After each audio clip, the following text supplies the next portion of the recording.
Magandang buhay po. Sana ay nasa mabuti tayong kalagayan sa lahat man sulok ng mundo. Guys, tara. Samahan niyo akong magluto ng ating pusit. Ayan. Hindi ko na yan in-slice guys. Buo-buo na natin yung pusit. Hinugasan lang natin mabuti. Yung ating 7-up. Yung ating butter. Itong ating carrots ay in-slice lang din natin ng pasteland. Zucchini, ang ating green bell pepper, ang ating garlic, onion, at ang ating chili, green chili. Then, meron tayong ditong soy sauce, oyster sauce, then flour. Tara guys, samahan nyo akong magluto ng ating pusit with zucchini. Yan. Yan na guys, nagpapainit na tayo ng ating kawali. Ngayon is lalagyan ko ng konting oil yung ating kawali para para matunaw agad yung ating butter na ilalagay.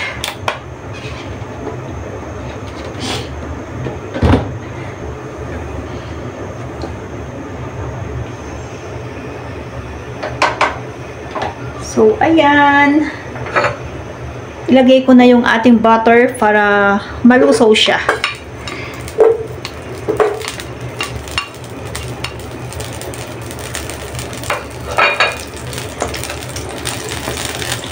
Ayan guys, pag meltin lang natin yung ating butter.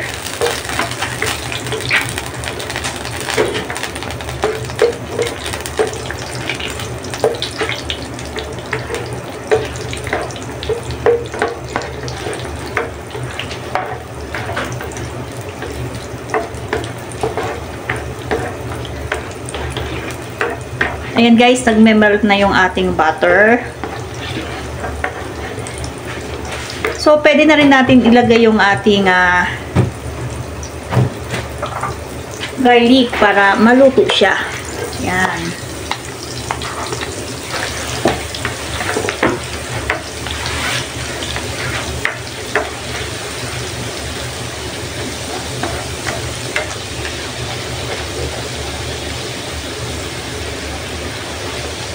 Yan, lutuin lang natin yung ating garlics sa ating tinunaw na butter.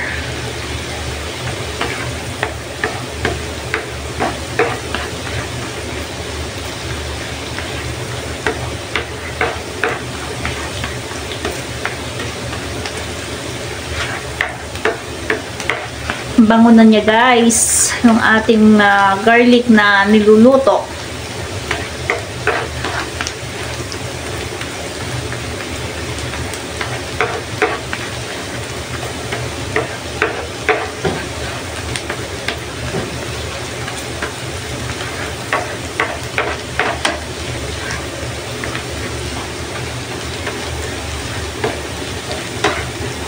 Ngayon is isusunod ko na yung ating onion.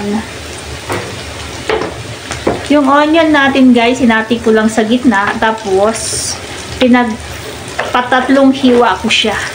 Medyo nilaki-lakihan natin yung ating hiwa ng ating onion.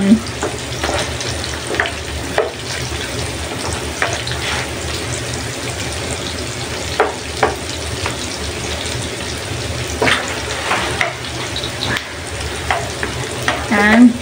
Paghiwa-hiwalayin natin yung ating onion.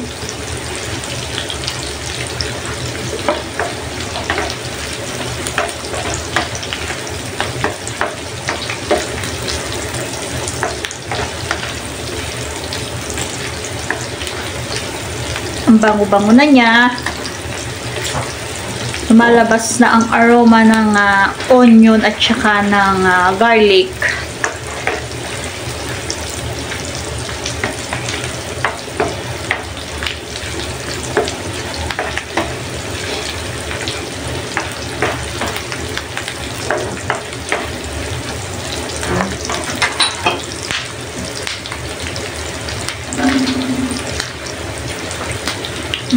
Then, isunod na natin yung ating squid or pusit.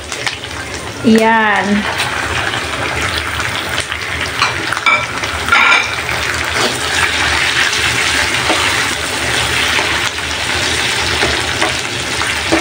Hindi ko na guys hiniwa sa gitna yung ating pusit kasi medyo maliliit naman yung ating pusit, kaya buo-buo na natin siyang ilalagay.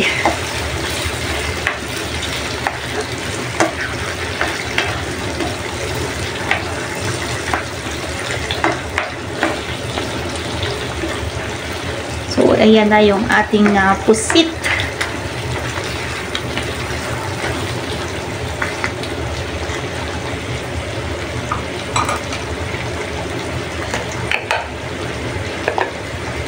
Then, mag-add na ako ng black pepper, ayan, powder.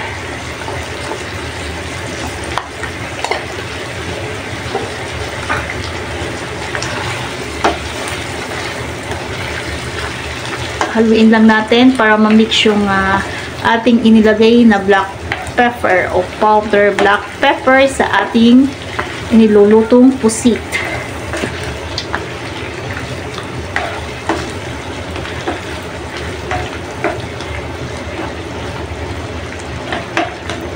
Ayan guys, isang kutsa lang natin yung ating pusit.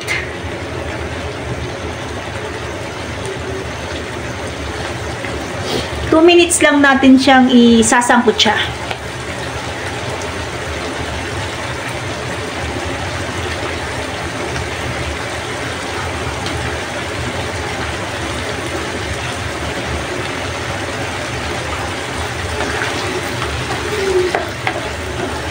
Haluin ko.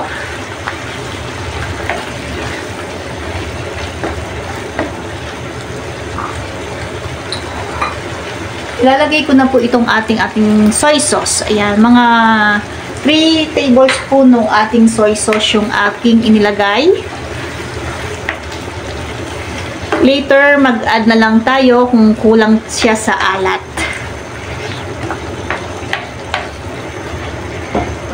Then, ilagay kong ating green chili.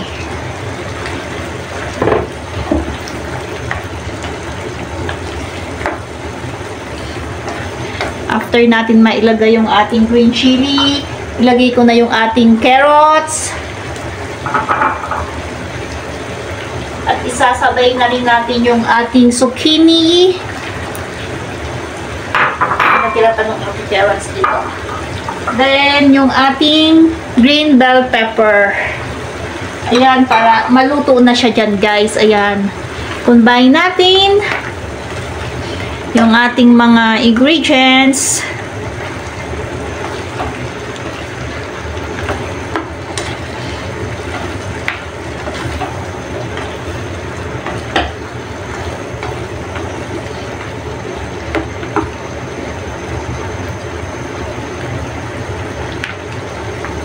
Then, hintayin natin hanggang sa maluto yung ating mga carrots, ating zucchini.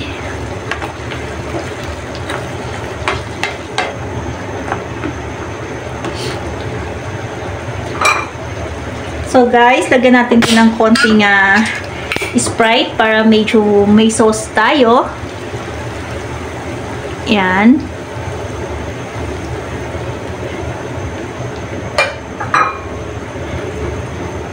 Nabula siya. Nabula yung ating inilagay na Sprite kasi galing red din yon, medyo malamig. So, ayan, hintayin lang natin maluto yung ating mga gulay na inilagay.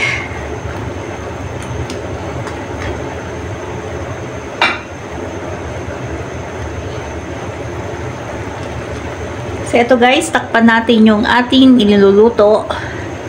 At hintayin nating maluto yung ating mga vegetable. So, ayan na guys, kumukulo na. Ayan. Tumami yung ating sabaw.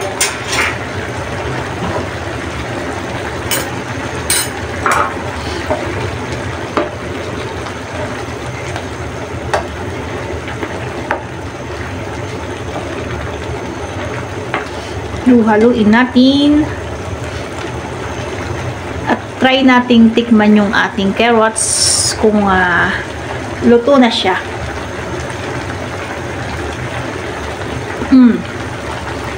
Okay na siya. Ang ating zucchini.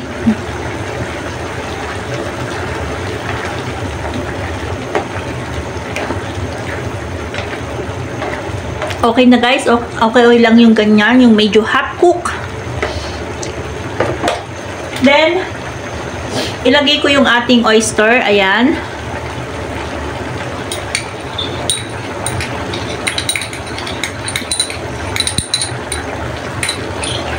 Ayan yung ating oyster. Haluin ko lang.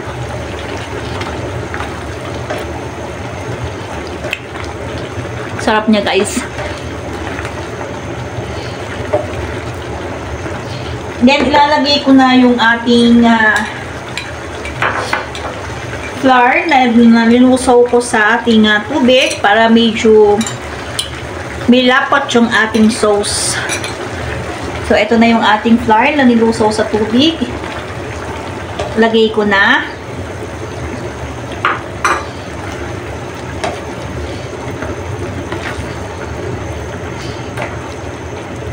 Then, pakuluan lang natin yan.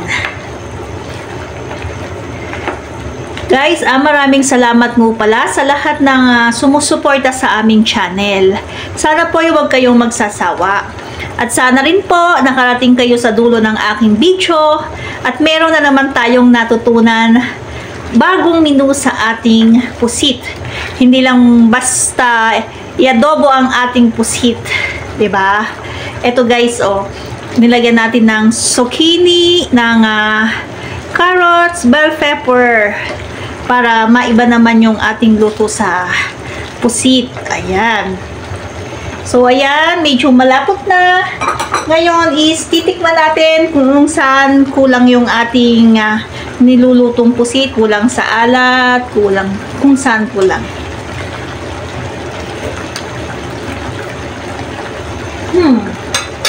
Sarap niya. Pero okay na yung sa akin, yung alat niya. Yung lasa, okay na yan.